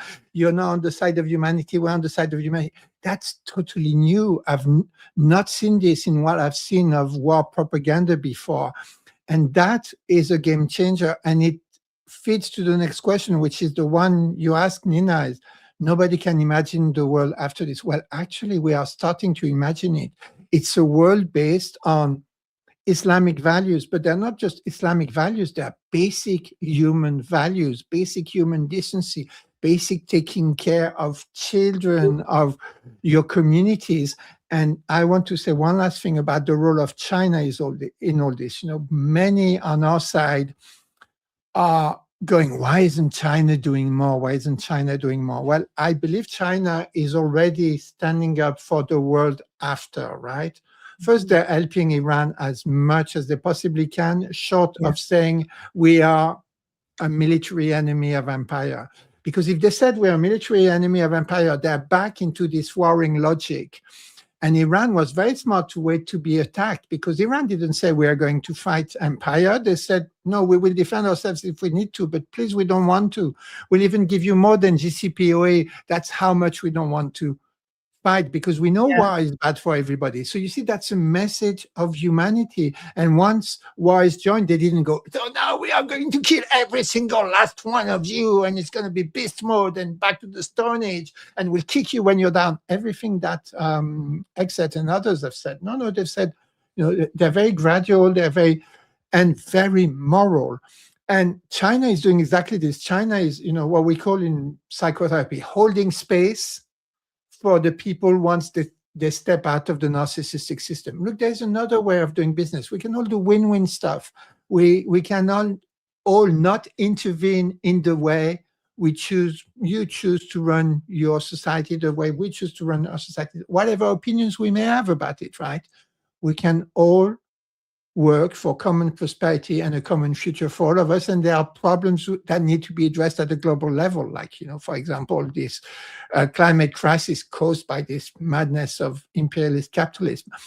And that is the smartest thing to do. And it's the strategically most anti-imperialist thing to do, because I don't want empire to collapse in nuclear Armageddon. I want empire to collapse so that it gives way to another world. And if it's multipolar with a number of different political economies to start with, I don't mind. People will look at China and go, oh, that's actually kind of working better than what we're doing. And then they'll go and ask how to learn from it. And it's a very new way. It's a new internationalism. It's a new anti-imperialism. And it actually requires, it's not non-violence, right? It's very strategic, making sure that the violent bully doesn't have access anymore to what will maintain its violence, while making sure that the tools of its present violence are slowly attrited to the point that it can't blow up the planet with them. Yeah. I mean, to be like cliche about it, the aspiration is peace, right? It's truly peace, but peace is not possible without justice. Peace, when your people are hungry, they're not at peace. And so that's the aspiration that Iran has centered, and that the countries of Asia and all the sort of liberated peoples of the world have centered in this particular struggle.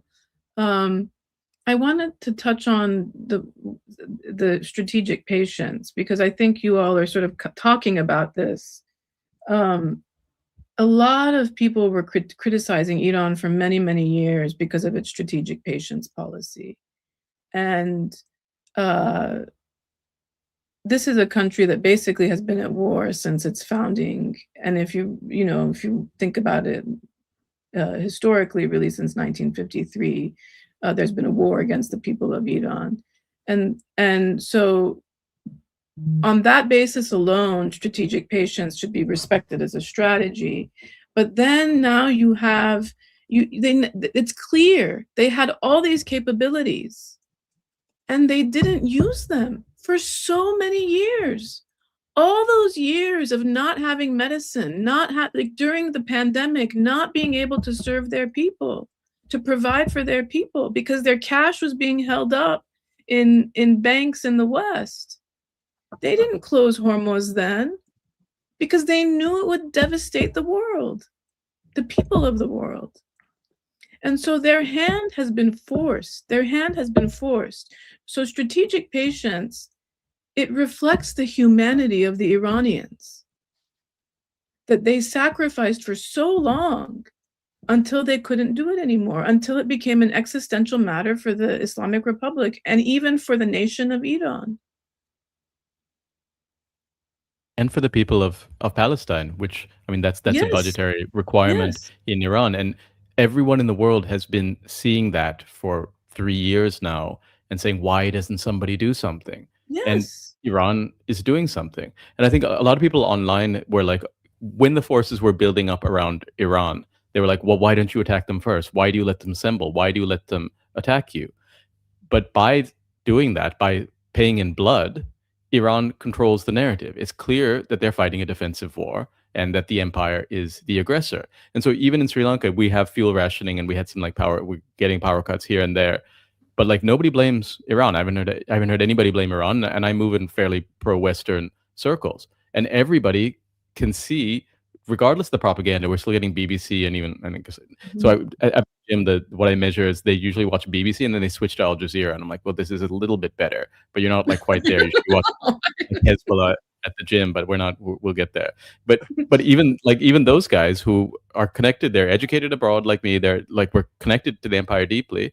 They don't blame Iran, and they're actually happy, even though people are sacrificing here. People are happy to see empire get it in the jaw. Yeah. Well, I don't know. Should we take a look at the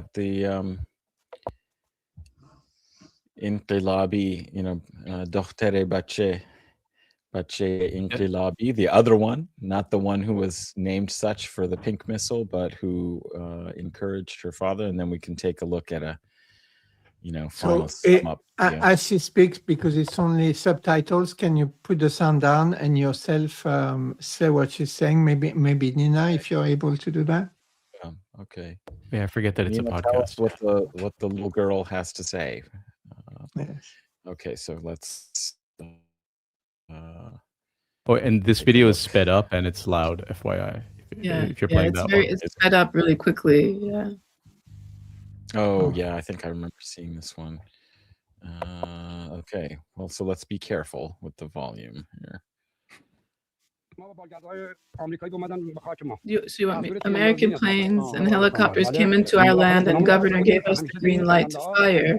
And these fighter jets make weird sound whenever they come to hit Tehran or Isfahan, or wherever there's always this sound. We see them sometimes, and sometimes we don't, but we hear the sound really close. We came outside, and I saw 2 helicopters coming from the village. The jets came in low, even lower than the helicopters. They were banking like this, going up.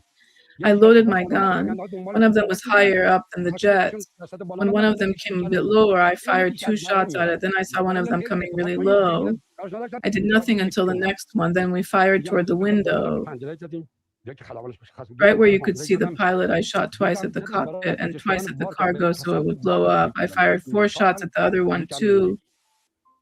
Did they see you? I actually told my family to stay inside and I got some distance from the house so that if I got hit, they wouldn't get hit. I swear I told the kids not to come, and after I fired a few shots, I saw my daughter yelling, "Dad, shoot." She was shouting, "Shoot, Dad, shoot it down." Why did you want it to get shot? For the little girls of Minab, for our dear leader, to destroy the enemies. Have you watched the news recently? Yes. Why do you think the enemy should be shot at? Because they're child killers. And the guy is using a 1914 issue Enfield gun still. Yeah, how he got off so many shots. He's really good. He's got the band of leaders there. Yeah, that's a bolt action rifle, right? Wow. Yes, yeah, that's like a old style. Can I so I listened to the beginning of this, which hasn't been, I don't think it's been translated, and they're not distributing it. Can I share a little bit? Yeah, please. Because it's interesting. So he said, so he's Bakhtiari. He's from the Bakhtiari region, and he said, I fought in the Iran-Iraq war for about 30 months. And when I heard the sounds, all the things that he described, I went out I was going to go out to shoot. I got prepared. And then my wife told me, don't do it. And so then I called the local officials and they gave me permission. They said, these are enemy aircraft. And so then he gets into the rest of it. Right. And so, they depict us as savage. They depict our men as evil, dominating figures, and they depict the women, us, as submissive and incapable of family, of being equal to the men, all this stuff, right? And here we have this man from a village in the South saying, my wife, I had to listen to my wife, right? And then his child, his daughter, his little tiny girl wouldn't even listen to him when he told her to go back inside because it's a war zone. This little girl was like, I'm not listening to you, old man. I'm going to be right here with you. That's Iranian women. That's Iranian women. Not Women the life. bullshit they say about us in the news. Woman, life, freedom, anti-imperialist style, right?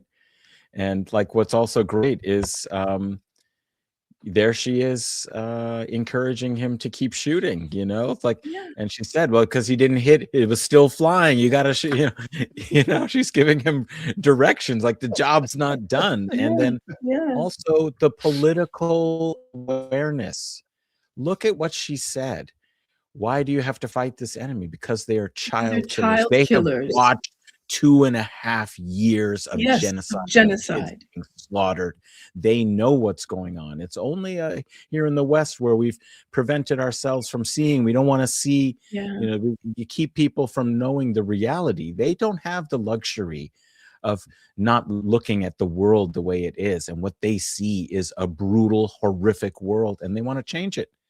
So she's in, and they want to be a part of changing it. They want to be a part of that. And they are. And they are. Yeah. And actually, on Nina's point, I actually invite everybody.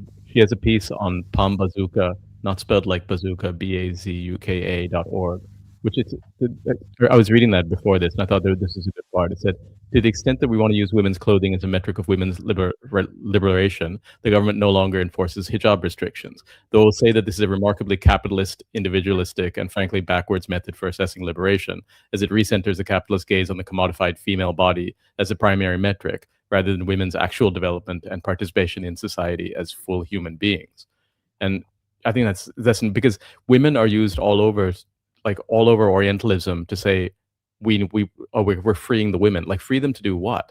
Like, free them into Epstein Island, free them into commodification, freedom to be raped, right? Yeah, freedom to have an OnlyFans account. Yeah. Yeah.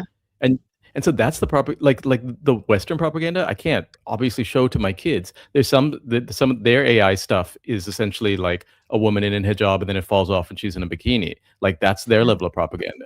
But I think any child can understand. It's not even propaganda, because I think the truth is on Iran's side, and the truth is on the resistance side, and the truth is funny. The truth is poignant. The truth is deep. They have that. Obviously, it takes a lot of skill to get it out, but the truth is on their side. And like, I show some of this stuff to my kids because they can understand, and they understand at a very basic level that, you know, killing children bad, and yes, Appa or father, you should fight to stop them from killing us. And I think everybody understands, and I think that almost takes a certain level of education to not understand that.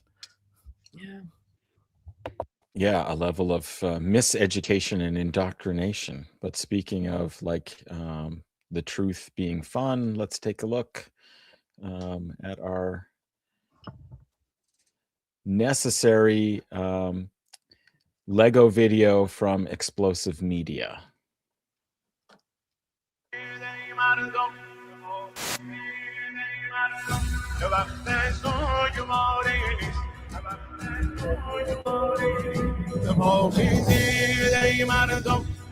So I guess for the podcast crowd, they're raising the red flag of revenge, saying it's no time for mourning.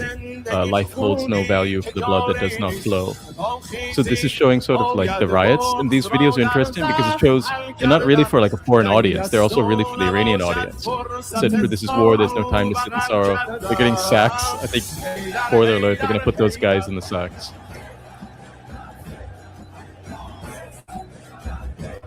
And like the Mossad, the collaborators, like the rioters, have been unable to operate because there are people in the streets every night.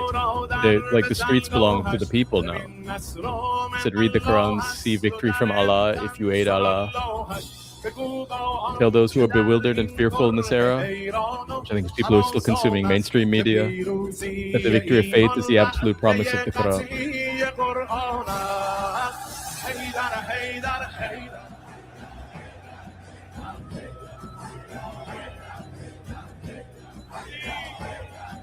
Haydar is the term used for Ali, to represent Ali. It also means lion. This is talking about Hussein Ali, who I don't know much about. Maybe Nina can take over.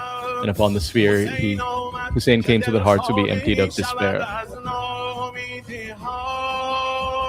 And they're putting his helmet on missiles and on attack boats. They divided the worlds in two ranks, the Husseins and the Yazids. Okay, so they have two helmets, the green and the red, and they're hitting the Victoria base in Iraq. This is, I would guess, the Gerald Fart. The glorious name of Haydar, the battle begins. They're hitting the eagles. And I think that's the symbol. That's like the sword of Ali, I assume. Yeah, tell Pharaoh that Moses is coming towards the Nile. Ali comes with his Zulfikar for the downfall of Israel.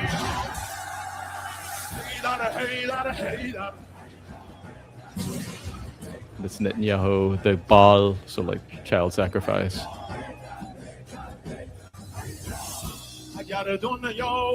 Even if the world stands behind you, we have the 5 pure ones. And yeah, the world doesn't stand behind Empire, and the world's with Iran. Even if the world stands behind you, we have the 5 pure ones. Muhammad, Prophet Ali, Fatima. You have bunker busters. We have K-Bar Shaitan.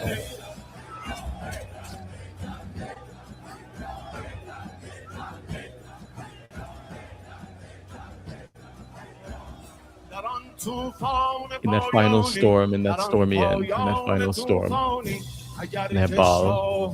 If you have read the Shahnameh, you know well. I have not read that. The end of the story is the battle of Rostam and the demon. For now we have one goal, the heart of Tel Aviv.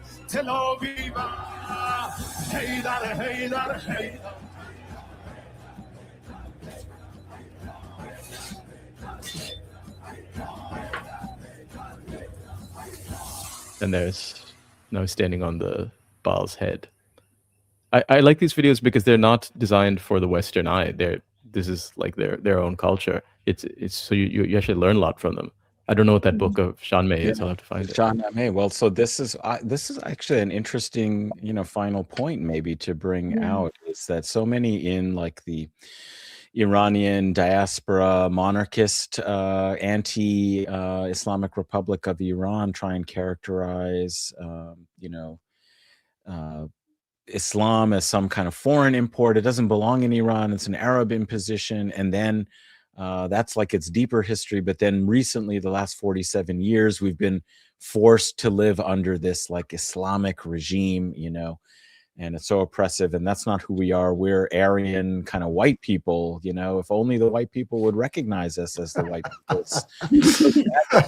We could prove to them that we are.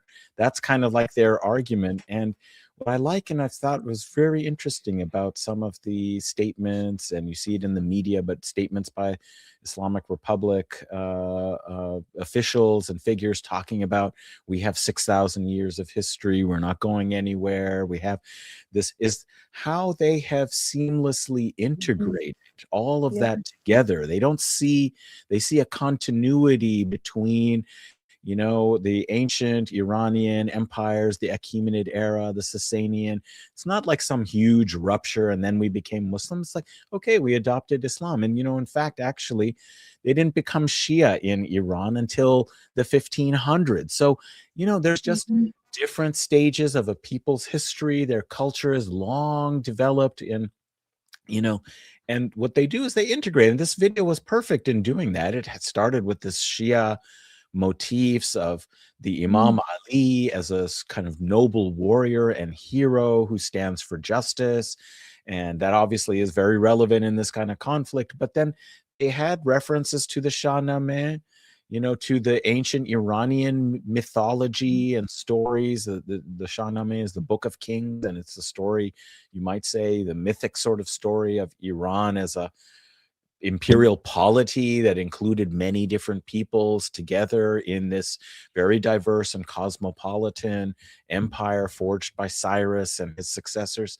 So Khusro and his successors. So what I like that is that it's seamlessly connected. It's all part of their identity. They're not privileging one over the other the way those who want to kind of reject the Islamic Republic, want to say that, like the Pahlavis did, is that Iran is really this like ancient Iran only, and we privilege that. And what has happened subsequent is some derailing of our identity as a people, whereas these videos, this leadership says this is all part of us and we're proud of all of it, and it all is kind of what makes us a great people who will not bow to empire but will defend ourselves and our sovereignty. So it's a great choice of videos for that message, I think. And one thing I Did you really also- liked, Go ahead. No, go ahead, Benji. one thing I really liked about it, I've been calling this from the beginning the great, but now I'll go further, the greatest decolonial anti-imperialist counter-offensive we've ever seen, like you've never seen before. And this stops in all quotes. And did you hear? They said it in this video. They said, we are aiming for the heart of Tel Aviv. And I believe it's also the heart of the empire. Once you drive a stake through this thing, you probably have got the empire down. It's a counter-offensive. It's defensive, but the only way to defend against these demons is to drive a stake through their heart. And the people of Iran have taken up that historic task, and it will be to the eternal glory of this ancient civilization that they will eventually have liberated the whole planet from this literal vampire. Marx himself called it a vampire. He wasn't being metaphorical. Capitalism, imperialism is a vampire and needs a stake driven through its heart to put it out of our misery.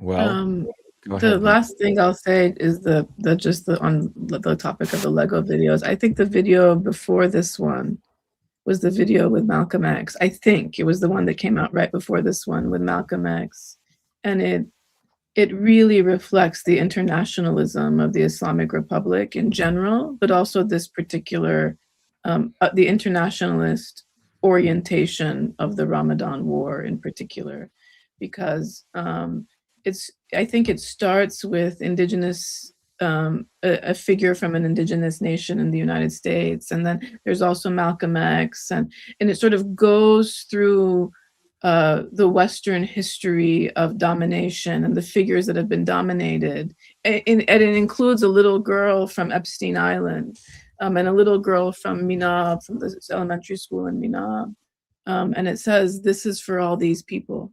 This war is for all these people." And it truly captured the ethos of the war for the world, I think.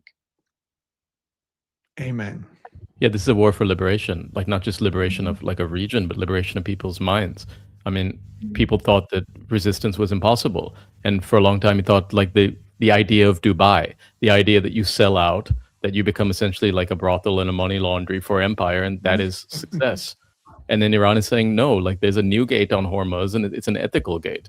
And now they're talking about basically making that permanent and administering it with Oman. So I think it's time to make UAE Oman again. Inshallah.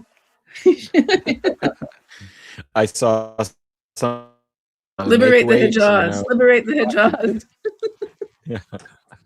Well, that's for Yemen, I think. So Yeah, that's for Yemen. Oman for UAE.